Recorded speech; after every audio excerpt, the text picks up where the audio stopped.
Hello students, आज हम शुरू करेंगे सिंपल और indefinite tense. Present indefinite, past indefinite, future indefinite, तीनों टाइप्स करेंगे। ठीक है, सबसे पहले हम आ जाते हैं प्रेजेंट इंडेफिनिट के ऊपर।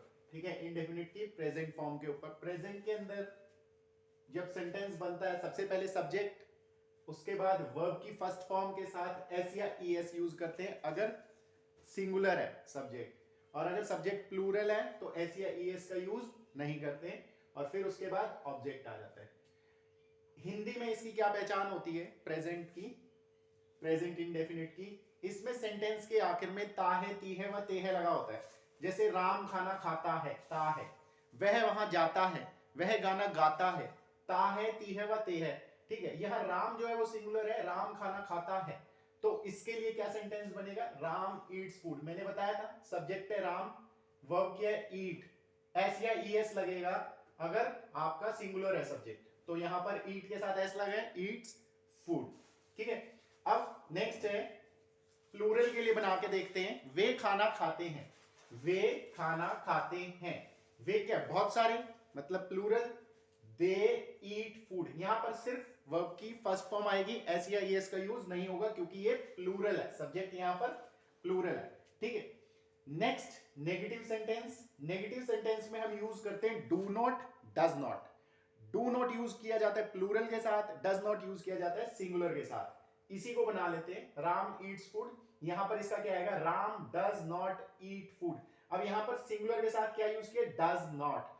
ईट के साथ जो एस या ई एस लग रहा था वो यहां पर नहीं लगेगा क्योंकि उसकी जगह आप डज नॉट लगा चुके हैं, उसमें डू में डज में ई एस यूज हो चुका है। ठीक है, दे ईट फूड। अब ये प्लूरल का नेगेटिव बनाते हैं, they do not eat food. अभी आपने यहां पर क्या लगाया है? डू नॉट, नेगेटिव बनाने के लिए। ठीक है, इधर क्या लगाया है? सिंगुलर में डज नॉट और प्लूरल में डू नॉट। इंटेरोगेटिव में क्या होता है? इंटेरोगेटिव में डू और डज बाहर आ जाता है। Does Ram eat food, do they eat food. यहां पर भी वर्ब के साथ एस या एस यूज नहीं करेंगे क्योंकि आपने डू और डज को यूज कर लिए। ठीक है, और एंड में क्वेश्चन मार्क लगाएंगे। ये तो हो गया आपका प्रेजेंट इंडेफिनिट। नेक्स्ट आते हैं हम पास्ट इंडेफिनिट के ऊपर। इसकी जो पहले इसका स्ट्रक्चर देख लेते हैं। सब्जेक्ट आएगा, सब्जेक्ट के बाद वर्ब की सेकंड फॉर्म, हमेशा वर्ब की सेकंड फॉर्म, और उसके बाद क्या आएगा? ऑब्जेक्ट आएगा। इसकी हिंदी में पहचान क्या होती है सेंटेंस की? इसकी हिंदी में पहचान होती है सेंटेंस के आखिर में ता था, ती थी, ते थे। जैसे वह वहां जाता था, वह यह खाना खाता था, ता था, ती थी व ते थे। और कुछ कौन से? जैसे वह वहां आया, वह वहां गया, उसने वह खाया, आ ई ए, जिसके आखिरी में लग रहा है आ ई ए। जैसे राम गाना गाता था या राम ने गाना गाया, दोनों सेंटेंसेस का इंग्लिश में जो सेंटेंस बनेगा सेम होगा। जो दोनों ये हिंदी में बने हुए सेंटेंसेस हैं, इनका इंग्लिश में जो सेंटेंस बनेगा वो सेम होगा। आपको ता था, ती थी व ते थे तो पता होगा, पर ये वाली चीज जो है थोड़ी सी आपने ध्यान रखनी है, आ ई ए। ठीक है, आ ई ए लगा, सिर्फ आ ई ए। आ ई ए के पीछे कोई है, था, वो कुछ नहीं, सिर्फ आ ई ए का ध्यान रखना है आपने। राम ने गाना गाया, वह वहां गया, उसने यह खाया, वह वहां आया, आ ई ए, ऐसा कुछ। हम वहां गए, ए। ठीक है, अब देखो सब्जेक्ट है राम, वर्ब की सेकंड फॉर्म, सिंग का सेकंड फॉर्म होता है सेंग अ सॉन्ग, बस। ठीक है, राम सेंग अ सॉन्ग, इसमें वर्ब की सेकंड फॉर्म आएगी और कुछ भी नहीं।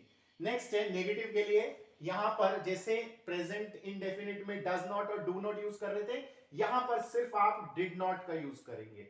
राम डिड नॉट, और जैसे ही डिड नॉट लगाएंगे वर्ब की सेकंड फॉर्म जो है वो फर्स्ट फॉर्म हो जाएगी। ठीक है, Ram did not sing a song. और इंटेरोगेटिव में क्या करेंगे? डिड बाहर आ जाएगा, did Ram sing a song. यहां पर क्या? राम ने गाना नहीं गाया। क्या राम ने गाना गाया?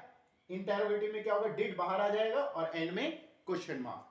नेक्स्ट है आपका फ्यूचर इंडेफिनिट। इसके अंदर सेंटेंस का स्ट्रक्चर क्या होगा? सब्जेक्ट, सब्जेक्ट के बाद विल शेल और विल या शेल में से, उसके बाद वर्ब की फर्स्ट फॉर्म, उसके बाद ऑब्जेक्ट आएगा आपका। ठीक है, इसकी हिंदी में पहचान क्या होगी? इसकी हिंदी में पहचान होगी, इसमें लास्ट में आएगा गा गे गी। जैसे वह गाना गाएगा, वह वहां जाएगा, हम वहां से आएंगे, इस तरीके के सेंटेंस, ठीक है। जैसे राम गाना गाएगा, Ram will sing a song, ठीक है। इनको समझना बहुत आसान है, मतलब ऐसे सेंटेंस हम बहुत यूज करते हैं और इजी भी है। ये थोड़ा सा मुश्किल है जिसमें आ ई ए यूज हो रहा है, ठीक है। अब नेगेटिव कैसे बनेगा, Ram will not sing a song, सिर्फ नॉट लग जाएगा विल के बाद। और इंटेरोगेटिव कैसे बनेगा, will Ram sing a song, तो विल बाहर आ जाएगा और सेंटेंस के आखिर में क्वेश्चन मार्क। अब अगर आप इसको देखें, आपके कॉन्टिन्यूअस, परफेक्ट और परफेक्ट कॉन्टिन्यूअस को समझना आसान था क्योंकि उसके प्रेजेंट, पास्ट और फ्यूचर में सिमिट्री थी, ठीक है। इसमें क्या है, इसमें ऐसा नहीं है, इसका स्ट्रक्चर अलग है, इसका अलग है और इसका अलग है, इसीलिए मैंने इसको लास्ट में करवाया, ठीक है। Thank you.